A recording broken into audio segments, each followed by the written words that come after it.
"You are just a meal-cooking old hag, huh?" said the eldest son's wife, bringing a cake when she was hospitalized. But my husband, who saw my reaction, got furious. "What are you doing?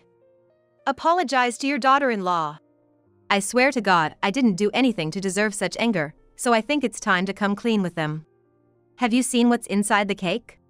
I am Miranda, a 72-year-old housewife, and I work part-time cooking meals. Since I loved cooking from a young age, influenced by my mother, I decided to attend a cooking school after graduating from high school. I obtained a cooking license upon graduation and have been working at a dispatch-type cooking company since then. I have been continuously cooking meals that are both healthy and delicious, whether it's in a company cafeteria, hospital, or nursing home, to ensure people enjoy their meals. Although I worked as a regular employee for many years, I am now a part-time employee due to my age. Nevertheless, I am still happy to be able to work while enjoying cooking. At home, apart from cooking, I do all the housework, but I never receive any gratitude from my husband. He's the type who perfectly embodies the phrase "men don't belong in the kitchen," and he doesn't even know where anything is, not even a single drink, without calling me. "Hey, get me some tea." Sure, didn't you say the tea leaves, kettle, and teacups are on this shelf?" "I don't know about that, you should do it." Despite not being able to do anything around the house, he has Everest-like pride as a former department manager of a top-tier company, so I worry if anything were to happen to me. My husband and I have an eldest son and an eldest daughter, and our eldest son got married about 2 years ago. Our eldest son, who is over 30 years old, and it was a marriage introduction at an age considered suitable for marriage in society, so I was thrilled. I actually wanted to introduce her before they got married, but apparently, the timing didn't work out because she insisted on getting married on her birthday. Our eldest son has always been reliable, and I have no intention of meddling in his relationships at this age. On the promised day, we met her for the first time at our house where my husband and I live. She had a slim, petite body, and her big eyes were impressive, making the difference between her and our eldest son apparent. The woman introduced as Carrie, whom our eldest son married, had been living with her parents until she started working as a working adult after graduating from junior college. "My parents were strict, so I've never lived on my own. I'm a beginner at housework, but I'll do my best." With her high-pitched voice and looking up, our eldest son's wife spoke as if she had jumped out of TV or something. Right after she finished speaking, my husband's voice, unable to contain his joy, came bursting in. "That earnestness of yours is the greatest weapon. You're fine just the way you are." It seems like my husband was immediately taken with her adorable demeanor and charming atmosphere. While the cuteness and earnestness that I lack may have been fresh to my husband, I have a bad feeling about it. After that, we had been chatting about my student days, life as a working adult, and how my eldest son and I first met. The relaxed atmosphere suddenly changed in an instant. "Mother-in-law, what happened to your hand?" "Oh, I just cut it a bit while I was working. I guess I was in a rush." "Ouch. By the way, what do you mean by being in a rush?" "I work as a chef at a part-time job, and it happened during work. At my age, I switched from a full-time employee to a part-time, but I still work full hours, just like before." When she found out that I work as a chef, she made a subtle expression that was hard to read. "Working as a chef at a part-time job, does that mean you're one of those ladies cooking meals at the cafeteria?" "The cafeteria lady? Well, I guess you could say that. In my case, I'm more like the cafeteria granny." As I joked and chuckled, my husband started teasing me. "This woman's always cooking, whether at home or outside.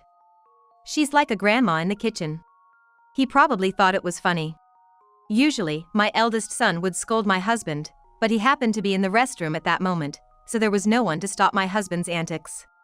I was taken aback by the sudden turn of events and couldn't say anything. But what further accelerated my situation was an unexpected remark from her. "Granny in the kitchen, that's right. Always cooking meals whether at the cafeteria or at home. But I'm fine because I'm devoted to my beloved husband." Her response left me speechless, and I couldn't find the right words to reply. However, she continued talking to my son, who had returned from the restroom, as if nothing had happened. "I was just listening to your conversation, and mother-in-law is such a hard worker. I'll do my best to learn from her and work hard too." In the evening, my eldest son and his wife left, but my feelings haven't cleared up since then.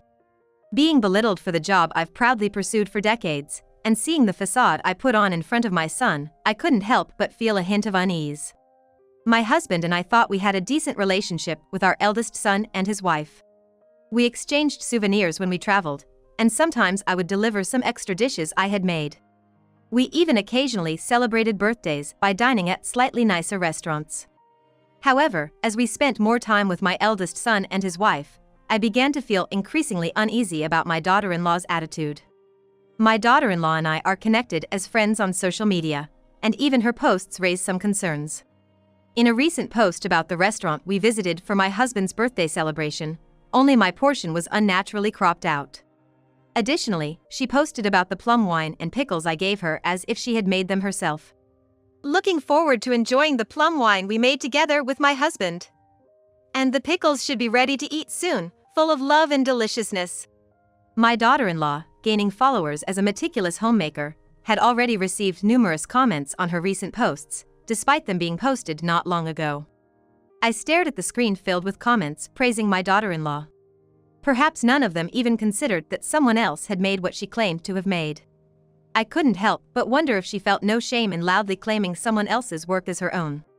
Although I thought about it, since I wasn't directly affected, I lightly considered continuing to interact with her at a moderate distance in the future. However, I would soon realize that my daughter-in-law was far more dangerous than I had anticipated. I ended up being flagged in a health examination for a certain test item and had to be seen at a major hospital. After being examined at the hospital, I was diagnosed with cancer and had to be hospitalized for tests and treatment for a while. I'll be hospitalized for cancer treatment for a while. So, take care of things at home, okay? Convenient for you to just go to the hospital and leave everything to us, isn't it? Why would he say such a thing when his wife was hospitalized due to poor health? However, I refrained from angering my husband here, as it would be troublesome. Don't say things like that. I'd be happy if you could visit me occasionally. Who would bother to go see your face? I don't even know anything about the house. Well, maybe Harry understands the details better than you do. When I consulted my eldest son, he assured me that he would visit me between work commitments, which relieved me. Since the day he said he would visit was still a few days away, I decided to gather laundry and other things to ask him to take care of. Then, there was a rattling noise, and someone entered. I heard from Harry and got worried, so I came to visit you, said my daughter-in-law, holding a white box from the pastry shop as she entered the hospital room. Oh, Carrie, you're busy too, yet you came to visit. Thank you for coming. Harry will also come next Sunday, but my husband, not at all. I'm happy you came. Then, Carrie, with a smile, placed a white box she brought on the bedside table. Get well soon and please enjoy the cake you used to like. I bought it for you. Thank you. Let's eat it together since you brought it. With a light wave of her hand, my daughter-in-law started preparing to leave. I have a few errands to run now. Please enjoy. Oh, there are 2 cakes in there, she said as she quickly exited the room. Despite some problematic remarks in the past, it was heartening to have her visit with a gift. It made me feel appreciated. Just then, my husband entered, almost as if in passing. You came? Yeah, just happened to be in the area. Carrie came just now, didn't she? He plopped down on the chair next to him as we talked. Yeah, she just left. Harry will come in a couple of days, but before that, she left cakes as a gift. She said there are 2, so would you like to have some? I offered. As expected of Carrie, always so considerate. I prefer cheesecake, he replied. At that moment, along with a sense of unease, I became convinced that a certain concern had been realized. I snatched the box back and tossed it into the trash bin at my feet, causing a crumpling sound as the box collapsed. Hey, what are you doing? Carrie went to the trouble of buying that cake for us. She picked out a cake for you, thinking of you. You're the worst. Are you trying to bully your daughter-in-law now? I immediately questioned my husband. Did you see what's inside the cake? No, I didn't. What's the matter? Still seeming unsure of what I was getting at. Don't go throwing around accusations of bullying. If you think it's bullying, then go ahead and try the other cake, the one you didn't pick, right here in front of me. I'm good, not a fan of whipped cream. If you'd been listening, who said anything about a whipped cream cake? My husband looked bewildered, as if he didn't quite understand what he was saying. I simply mentioned that there were 2 cakes. Yet, despite not even checking the contents, you decided on the cheesecake. Doesn't that seem strange to you? I don't know, I just thought it might be cheesecake. Seeing that he still hadn't grasped the gravity of the situation, I decided to spell it out for him. And furthermore, after that, I only said to try the other cake, not specifically the cheesecake. And what did you say in response? I don't know, what did I say? With a habit of looking away and laughing when caught off guard, it was obvious my husband was trying to cover something up. You said you didn't like whipped cream, so you said it was fine. It's as if you already knew there was both cheesecake and whipped cream cake inside. You're just nitpicking at words, trying to muddy the waters. Seeing his attempt to sweep the issue under the rug, I decided to press further. You haven't even opened the box, and it's not like the contents are visible from the damaged box. Yet, somehow you seem to know what's inside. It's clear you've already figured it out. Don't talk nonsense. I haven't seen Carrie buy the cake, so I absolutely don't know anything. Say whatever you want. Just try the cake that isn't the cheesecake. If there's nothing wrong with it, then apologize and get down on your knees for your bullying. At the mention of kneeling down, my husband's eyes sparkled as if seeing an opportunity for a reversal of roles. But this wasn't the end of what I had to say. If there's anything wrong with the cake, I'll call Carrie right away. Retrieving the cake box from the trash, I opened it to find, as my husband had claimed, a fruit cake generously adorned with both cheesecake and whipped cream.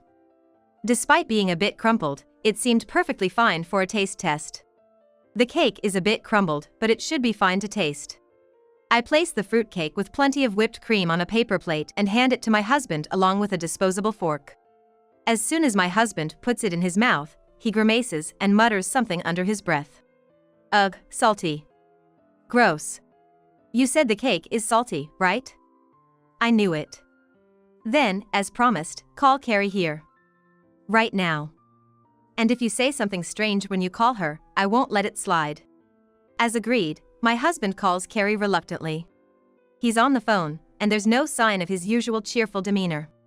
I, his wife, who probably saw through everything, am watching from the side. There won't be any fun. It's almost like reporting a failed strategy to the boss character as one of the minion characters. While thinking about that, Carrie enters the room. What's wrong? I got a call from father-in-law and rushed over, thinking something happened. Did I forget something? I'm such an airhead. Carrie probably doesn't know that her plan has been uncovered. I push the box containing the cake I just took out of the trash can towards Carrie. Yeah, you forgot something. The contents of this box belong to me, right? Of course. You said the cake made with the whipped cream here is delicious. You knew that I have taste disorders from cancer treatment, didn't you? Then Carrie, as if hearing it for the first time, puts her hand to her mouth with a surprised expression. Oh, really? I didn't know that. Since she still seems intent on feigning ignorance, I'll press her a bit here so she can't escape. My husband says this whipped cream is salty. Did you know that strong salty flavors can interfere with treatment? Finally realizing that her plan has failed, Carrie glares fiercely at her husband. Seeing that blaming her co-conspirator won't help, Carrie either intends to cover up or is clearly concocting an excuse. That's strange. Whipped cream being salty? I'm sure the bakery must have mixed up sugar and salt. I'll go to the shop myself to sort it out, so don't worry. You didn't know about the taste disorder, and there's salt in the cake. Do you think that's all there is to it? If I didn't know, there's nothing I can do about it, right? If you blame every mistake, you'll end up being disliked. Sorry, I don't have the culinary knowledge like you. I'll take my leave. As Carrie tries to leave the room, I quickly rush to the door, lock it, and lean against it so she can't leave. Saying there's nothing to be done is something the victim would say, not you. Going to the shop? What are you going to tell the bakery after bringing a homemade cake in a bakery box?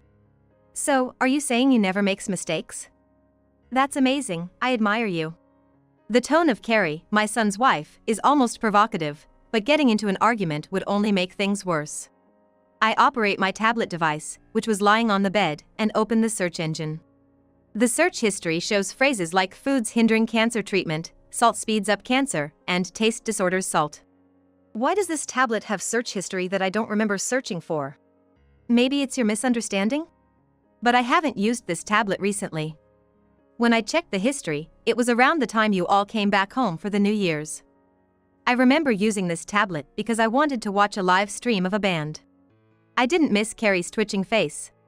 Are you suggesting that I researched cancer progression back then when I only borrowed it for a short while? Stop making baseless accusations. It's not baseless, it's a fact. The icon here looks like your favorite band. It seems you forgot to log out. Carrie turns pale as she looks at the icon, her hands trembling. I knew you didn't like me, but there's a difference between right and wrong, isn't there? This is like poisoning someone, it's a crime, what you're doing. Being accused of a crime clearly angered Carrie, and she starts to lose her temper. It's not my fault. You've been treating me badly, right? I just told you that being able to cook doesn't make you superior, so you should be grateful. I have no recollection of that whatsoever, and I haven't talked much about work or cooking with Carrie. I've only brought homemade pickles and side dishes a few times. I didn't mean to brag, but if my stories made you uncomfortable, I apologize. But that doesn't justify what you're doing. Even though I told you, this old hag still doesn't get it. Does being a woman who can cook make you that great? Acting all proud just because you've got a hold-on stomach. While Carrie, my son's wife, is breathing heavily beside me, my husband inexplicably chimes in from the side. He had been like a wallflower in the corner of the hospital room ever since I called Carrie out, but suddenly he's butting in. That's right. A woman should be charming. And yet, you've been working since forever, and I never felt like you were determined to properly take care of the household. Don't act all high and mighty just because you have some kind of cooking qualification. Oh, you're still here. You're really taking Carrie's side. You knew your role was to make sure I ate the salted cake properly, didn't you? If that's the case, what's it to you? There have been talks about living together with Carrie and Hiroshi soon. You can live alone, it suits you to live modestly in some room somewhere. It seems that there had been discussions about my husband and my son's family living together in a place where I wasn't present. Living together was news to me, and judging by my husband's tone, it's clear he wants to kick me out of the house as soon as possible. What have you been thinking all this time? Even this living together thing, you were probably told by Carrie, right? That's right. Unlike you, she's a kind and gentle woman, and she felt sorry for me being alone at home. Because you don't take care of things at home. So, despite repeatedly telling me to be able to manage things at home, it seems I've brought this upon myself. This salted cake, is it because you're after my health insurance or something? Why would you think that? You were quite thorough in reading through documents and policies, and you made several calls to the insurance company, right? The insurance company called me too. They told me a few things, and I put two and two together. It's terrifying to think that they had been planning to prolong treatment to benefit from insurance money and use it to live with my son's family. It's like a horror story to realize this through random searches and calls from the insurance company. If I hadn't noticed, who knows what would have happened. My son seemed completely unaware of the wrongdoing of his father and his wife. Feeling guilty for approaching his mother with malice and disrupting her treatment, he decided to divorce them. It seems my daughter-in-law strongly protested against the divorce. However, my son's determination was firm. He didn't cancel the divorce because he couldn't forgive her for not taking her actions seriously and not knowing what might happen in the future if they stayed together. Thanks to the successful results of my cancer treatment, I was discharged safely. Although I couldn't push myself too hard, I successfully returned to work as a cooking staff member. Since my company operates on a dispatch basis, I work in different locations each time. Upon my return, I was assigned to a local hospital. There are a lot of comments about today's breakfast special menu. Could it be because of this name? Although the surname was different, there was a name on the food ticket that I recognized. Later, I learned that it was the former daughter-in-law who was hospitalized, based on her age and characteristics. The divorce triggered a mental breakdown, leading to hospitalization. She was notorious for nitpicking about meals and daily life, and it seems that the staff had quite a hard time dealing with her.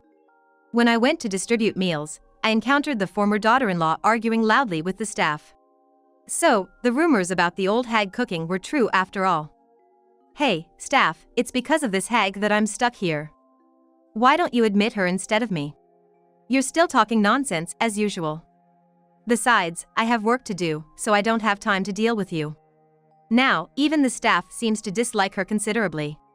She remains oblivious to the fact that her actions have made her so disliked, showing her consistent behavior. Unable to face the truth and coming up with various excuses, she seems to be a weak person. With the divorce of my son and his wife, the talk of my husband living with them has disappeared. Having made a fuss about living together, it would be awkward to continue as before under the same roof. My husband seems uncomfortable with the situation. Recently, my eldest daughter, who has become more relaxed with her work, occasionally visits, which makes me happy. But the only thing that seems to have changed is that he's gradually learning about household chores. With my daughter occasionally dropping by, my husband is caught between me and her, learning the ins and outs of household chores thoroughly. I want him to become self-reliant as I don't know what the future holds for me. Teaching my husband at this age is harder than I thought, but for the sake of our future lives, we have no choice but to do it. When making soup, you usually use chicken for the broth, but when you're short on time, granulated stock works just fine. Nowadays, there are convenient options available, so we should make use of them. I see. I had no idea making soup took so much effort. I used to complain about cutting corners. No, you just didn't know. It's okay as long as you learn from now on. My husband seemed to have realized how much easier he had it by doing things himself and how challenging household chores can be. Lately, he's been expressing his gratitude a little more. I want to live our usual life together with my husband once again, working hand in hand.